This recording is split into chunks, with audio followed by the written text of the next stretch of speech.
Good morning friends. आज मैं आपको सीटेट एग्जामिनेशन 2024 जो कि बहुत ही जल्द होने वाला है उसकी एग्जामिनेशन की तैयारी के लिए मैंने ईवीएस का आज क्वेश्चंस लाया है 30 आउट ऑफ 30। क्योंकि हमारे पास तैयारी नहीं है, जैसा मैंने कहा है अपने पहले भी वीडियो में कि मैं बैक टू बैक वीडियोस लेकर आऊंगी आपके पास और आपको सीटेट एग्जामिनेशन की कितनी जल्दी जो इम्पोर्टेंट क्वेश्चन है सबको शॉर्ट लिस्ट करके मैं आपके साथ ज़रूर डिस्कस करूंगी। तो चलिए ईवीएस का क्वेश्चन स्टार्ट करते हैं। अगर आप मेरे वीडियो में नए हैं तो प्लीज़ मेरे वीडियो को प्लीज़ सब्सक्राइब कर लो, ज़्यादा से ज़्यादा लाइक करो और शेयर करो, जिससे मैं आपको back to back every day मैं ज़रूर ट्राई करूंगी कि मैं आपके लिए क्वेश्चंस मैं आपको डाल सकूं। चलिए स्टार्ट करते हैं। सबसे पहला जो क्वेश्चन है, पर्यावरण अध्ययन के शिक्षक के रूप में आप बच्चों को चिड़ियाघर ले जाने की योजना बनाते हैं। आप बच्चों को निम्नलिखित में से कौन सी गतिविधियां करने की अनुमति नहीं देंगे? तो क्या बच्चों को अनुमति क्या नहीं देंगे? तो इसमें क्या है कि अगर हम चिड़ियाघर के जानवरों के लिए बहुत सारी खाने की सामग्री ले जाना, ये डेफिनेटली जो पहला हमारा आंसर है, नहीं देंगे बच्चों को करने के लिए। क्योंकि बच्चे अगर जानवरों के लिए खाना ले जाते हैं तो जानवर बहुत जल्दी अट्रैक्ट हो जाते हैं। जैसे कि दूसरा जो ऑप्शन है, चिड़ियाघर के विभिन्न जानवर कौन सा भोजन खाते ये पता लगाना, इसमें कोई दिक्कत नहीं है, पता लगाने से सीखने को ही मिलता है। चिड़ियाघर में जिन जानवरों को देखेंगे उनकी फोटो एकत्रित करना, ये भी कोई प्रॉब्लम नहीं है। अगर बच्चे खींचना चाहते हैं तो खींच सकते हैं, या उनकी ड्राइंग बनाना चौथा। तो ये पहले का आंसर होगा द फर्स्ट वन, कि बहुत सारे खाने की सामग्रियां नहीं ले जाने देंगे। चलिए अब चलते हैं दूसरे क्वेश्चन की ओर। दूसरा क्वेश्चन है, बीज अंकुरन की अवधारणा को इस तरह सबसे बेहतर तरीके से पढ़ाया जा सकता है। जो हमारा बीज बोने का जो होता है, विभिन्न चरणों का अवलोकन करना और उनका चित्र बनाने की गतिविधियों को बच्चों को निष्पादित करने के लिए बीज अंकुरन को कहा जाता है। तो ये हमारा जो आता है ये हमारा फर्स्ट होता है। क्योंकि अगर हम लोग बेहतर तरीके से बच्चों को सिखाना चाहते हैं तो इसका भी दूसरे का भी पहला ही आंसर होगा जो सटीक होगा। क्योंकि फोटो दिखाने से, या तीसरा जो ऑप्शन है बीज बीज को दिखाने से और या अंकुरन की प्रक्रिया ज़्यादा स्पष्ट नहीं होती है या फोटोग्राफ से। अगर हम लोग खुद बच्चों को अगर हम लोग कहें कि आप लगाओ और हर एक डिफरेंट फेजेस को आप नोट डाउन करो, तो ये बेहतर तरीके से पढ़ाया जा सकता है। चलिए अब चलते हैं तीसरे क्वेश्चन की ओर। चलिए मैं अपना आपका समय नहीं नष्ट करूंगी। आपको मैंने बोला है अगर आप मेरे वीडियो में नए हो तो प्लीज मेरे चैनल को लाइक, सब्सक्राइब और शेयर करो। चलिए तीसरे क्वेश्चन की ओर बढ़ते हैं। मीरा और दिव्या छोटी लड़कियां हैं। मीरा समोसे, कटलेट और डबल रोटी खाना पसंद करती है, जबकि दिव्या ऐसा भोजन करना पसंद ऐसा ही भोजन करना जिसमें लौह तत्व की कमी है। और मीरा और दिव्या को निम्नलिखित बीमारियों में से कौन सी बीमारियां होंगी? ठीक है, जैसे कि वो फास्ट फूड खाना पसंद करते हैं। तो हमारा जो बीमारियां हैं, कौन सी बीमारियां, तो मीरा को मोटापे की बीमारी होने की संभावना जरूर रहेगी। और क्योंकि समोसे, कटलेट और डबल रोटी खाना वो पसंद करती है, और दिव्या को अनीमिया की बीमारी होने की संभावना है, क्योंकि वो एक ऐसा भोजन पसंद करती है जिसमें लौह तत्व आयरन की कमी है। तो मोटापा और अनीमिया जो हमारा नंबर 4 है, थर्ड का आंसर नंबर 4 होगा। क्योंकि मीरा को समोसे खाना है और दिव्या को जिसमें आयरन की कमी है, तो हमारा नंबर 4 आंसर सही होता है। चलिए चौथे क्वेश्चन की ओर बढ़ते हैं। बच्चों को विभिन्न प्रकार के ईंधनों से परिचित कराने के लिए शिक्षक को क्या चाहिए? तो बच्चों को विभिन्न चीज़ों से परिचित कराने के लिए शिक्षक को चाहिए कि एक शॉर्ट मूवी दिखाए के साथ खाना पकाने के लिए इस्तेमाल होने वाले संबंधित ईंधन के प्रकारों को बच्चों के साथ चर्चा किया जा सकता है।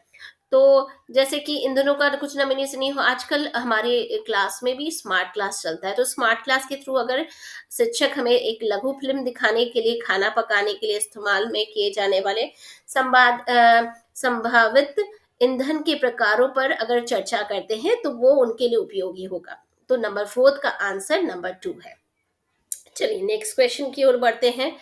हमारा जो अगला प्रश्न है, मानचित्र पढ़ने के लिए आवश्यक कौशल में शामिल है मानचित्र कैसे हम लोग को अच्छे से वेल एक्सप्लेन हो सकता है। तो जो मानचित्र पढ़ने के लिए है, हमें स्थान चाहिए, दूरी चाहिए, दिशाओं का ज्ञान होना चाहिए और योग्यता। तो जो हमारा स्थान, दूरी और दिशाएं आप देख रहे होंगे, आप भी प्लीज कमेंट में लिखते जाओ आपको जो आंसर सटीक लगता होगा 1 2 3 4 में।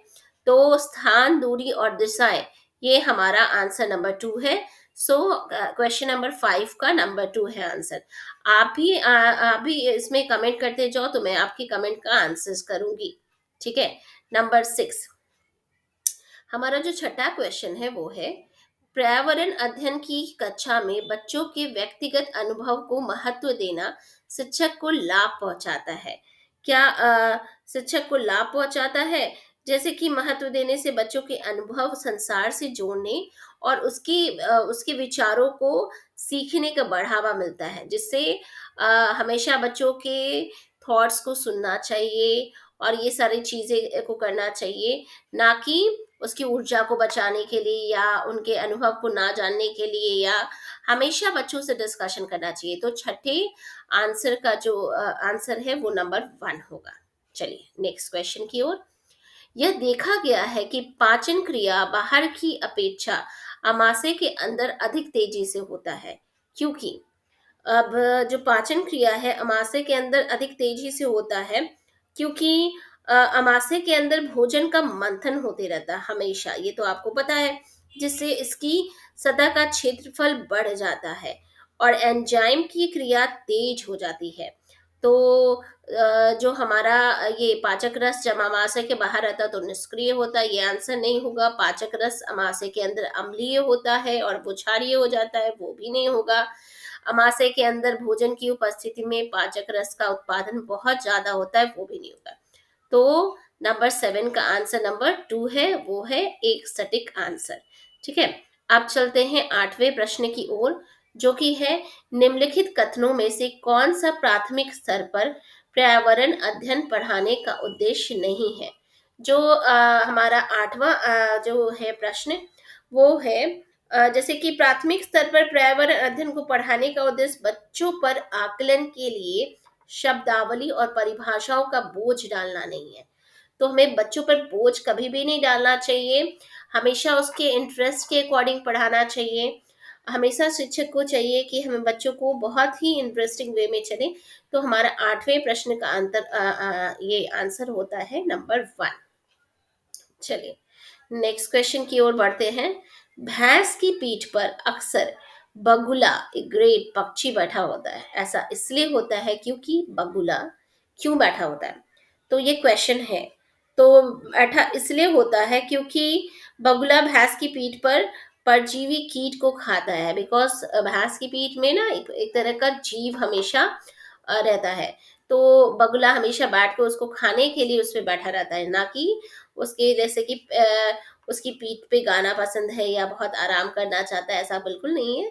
उसकी परजीवी को कीट को खाता है, इसलिए वो पसंद करता है। तो 9वें प्रश्न का आंसर है नंबर 1। ठीक है। नाउ नेक्स्ट क्वेश्चन की ओर बढ़ते हैं। पर्यावरण अध्ययन की पाठ्य पुस्तक में रेलवे टिकट का एक नमूना दिखाना क्या होता है? तो रेलवे टिकट का नमूना दिखाना बच्चों को वास्तविक जानकारी से अंतक्रिया करने का अवसर देता है, साथ ही अवलोकन की कुशलता का भी विकास करता है। तो जैसे कि रेल किराए के बारे में बताना तो एकदम नहीं है। नंबर 3, टिकट में प्रयुक्त विभिन्न जैसे बहुत सारी चीजें हैं उनकी जानकारी नहीं होता है। तो 10वें प्रश्न का आंसर होता है नंबर 2। चलिए नेक्स्ट क्वेश्चन की ओर बढ़ते हैं, जो कि है, निम्नलिखित में से किसमें प्राथमिक विद्यालय में पर्यावरण अध्ययन पढ़ाने का उद्देश्य निरूपित है? तो किसमें प्राथमिक विद्यालय में निरूपित है? तो जैसे बच्चों को बाहरी दुनिया का भी ज्ञान देना चाहिए।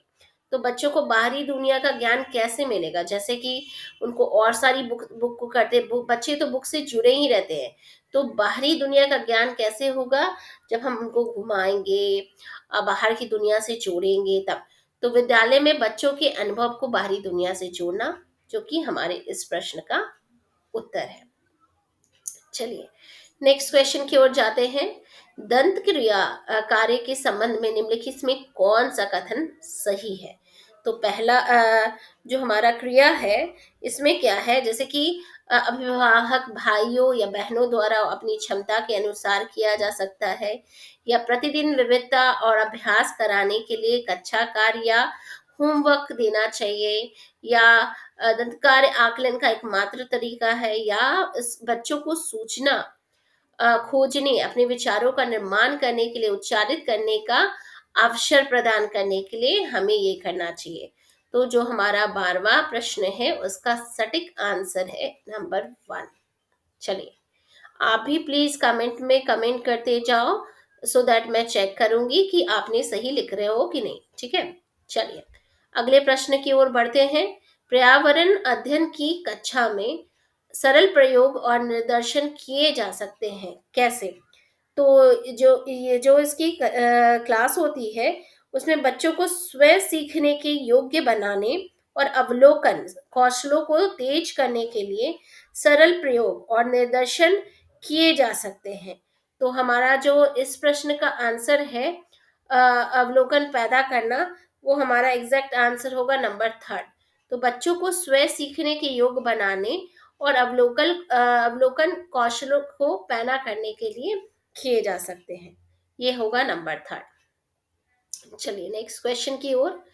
दुर्गा एक गांव में रहती है और लकड़ी या गोबर के उपले का ईंधन का इस्तेमाल करते हुए चूल्हे पे खाना बनाती है। पिछले 3 महीनों से उसे बहुत ही खांसी हो रही है, तेज। तो इसका क्या कारण हो सकता है? तो इसका कारण क्या हो सकता है? जैसे कि पहला है, जलते हुए बंधन के धुएं से उसे एलर्जी हो सकती है। मे बी उसको झोपड़ी के अंदर या बाहर, वहां पे एलर्जी हो सकती है। या ईंधन के जलने से जो कार्बन मोनोडाइऑक्साइड होता है, जो उसकी सांस में लेने की जगह पे जमा हो गई है, या जलते हुए ईंधन से उत्पादित काला धुआं जो उसके श्वसन, जो हमारा सांस लेने ब्रीदिंग वाली प्रॉब्लम जमा हो गया होगा। तो हमें नंबर 4 आंसर है कि पहले तो वो खाना पकाती, लेकिन 3 महीनों से उन्हें हो रही है। तो नंबर 4 आंसर सही होगा। ठीक है। चलिए नेक्स्ट क्वेश्चन की ओर बढ़ते हैं, जो हमारा है, दोपहर के भोजन अवकाश के बाद पर्यावरण अध्ययन पढ़ाते समय आप यह पाते हैं कि बच्चे पाठ में रुचि नहीं ले रहे हैं, तो आप क्या करेंगे? तो बच्चे अगर रुचि नहीं ले रहे हैं, तो बच्चों को बाहर मैदान में खेलने के लिए ले जाएंगे, या कहेंगे कि हेड डाउन करके सो जाओ, या तुरंत बदल देंगे चैप्टर? नहीं, आपका नंबर 3 सही आंसर है, जो कि है कि मैं कोशिश करूंगा एज एज अ टीचर पाठ को रोचक बनाने के लिए डिफरेंट डिफरेंट चीज़ों का उपयोग करना। So number 3 is the correct answer. ठीक है, चलिए 16वें प्रश्न की ओर बढ़ते हैं। चलिए, एक विद्यालय ने राजस्थान के लिए कक्षा 5 के बच्चों के शैक्षिक भ्रमण के दौरान बच्चों से आपको क्या अपेक्षाएं होंगी, एक्सपेक्टेशंस होंगे? ठीक है, तो हमें एक्सपेक्टेशंस क्या होंगी कि जैसे कि यदि कोई प्रश्न पूछ ले तो उसे उसे लिखना चाहिए, या चीज़ों के बारे में बिना कोई प्रश्न पूछे ऐसे ही घूमना चाहिए, या आनंद उठाना चाहिए? नहीं। According to me number 4 is the correct answer. उन्हें ध्यान से अवलोकन करना चाहिए, हर एक चीज को नोट डाउन करना चाहिए, ताकि बाकी बच्चे तथा शिक्षक के साथ और अपनी चीजों एक्सपीरियंस को साझा कर सके। ठीक है, अब नेक्स्ट क्वेश्चन की ओर बढ़ते हैं, जो कि है, रीना अपने घर का कूड़ा नीचे 2 तरीकों से बांट देगी, अलग अलग कर देती है। और जैसे कि एक बास्केट में उसने सारी बोतलें, प्लास्टिक की ट्यूब, सब चीजें रखा, और एक में, दूसरे में उसने छिलके, सब्जियों का छिलका या फ्रूट्स का छिलका रखा। तो इससे क्या फायदा है? इससे ये फायदा है कि जैसे कि घरेलू कचरा का उपयोग करती है, या दुर्गंध रहित है, या पुनः चक्रण किया जा सकता है या नहीं किया जा सकता है। अपघटित होने वाले और अपघटित नहीं होने वाले अलग अलग करते हैं। तो जैसा कि आपका ग्रीन और ब्लू करके ये बना हुआ है, किसको आप रिसाइकल कर सकते हो और किसको आप रिसाइकल नहीं कर सकते हो, उसके अकॉर्डिंग करना चाहिए। चलिए, अब नेक्स्ट प्रश्न की ओर बढ़ते हैं, जो कि है, किसके नेतृत्व में चिपको आंदोलन को बल मिला? तो चिपको आंदोलन को बल किसने शुरू किया था? सुंदर लाल बहुगुणा ने। तो ये हमारा करेक्ट आंसर है, ये तो सबको याद होगा। तो 18वें प्रश्न का आंसर नंबर 2 है। चलिए, विटामिन ऐसे पदार्थ होते हैं जो, विटामिन क्या होता है? तो नेक्स्ट क्वेश्चन है, तो विटामिन ऐसे पदार्थ होते हैं जो जैसे कि कुछ भी रोगों के बचाव के लिए थोड़ी मात्रा में आवश्यक होते हैं, है ना? हमें जैसे पेशियों को विकास और ताकतवर बनाते हैं, स्वस्थ रहने के लिए दवाइयों के रूप में, या हमारी वेट लूज करते नहीं, मतलब हर एक चीज में हम लोग को वाइटामिन तो खाना ही पड़ता है। तो हमारा पहला आंसर होगा 19वें प्रश्न का। चलिए, नेक्स्ट क्वेश्चन की ओर बढ़ते हैं। ग्रामीण क्षेत्र में गाय के गोबर से झोपड़ी की दीवारें और फर्श को लीपा जाता है, क्यों? क्यों? उसको चिकना और साफ बनाने के लिए, या खुरदरा बनाकर घर्षण करने के लिए, या फर्श को प्राकृतिक रंग देने से? नहीं, कीड़ों से दूर रखने के लिए, क्योंकि अगर हम गोबर से लिपा जाता है तो उससे कीड़े दूर रहते हैं। तो नेक्स्ट इस प्रश्न का आंसर नंबर 2 होगा। चलिए, नेक्स्ट प्रश्न की ओर बढ़ते हैं, जो कि है हमारा हमारा नेक्स्ट प्रश्न है, एक किसान दानों को भूसे से अलग करना चाहता है, उसे क्या कहते हैं? तो भूसे से अलग करने की प्रक्रिया आप सभी को पता है, क्या कहलाती है? निष्पादन।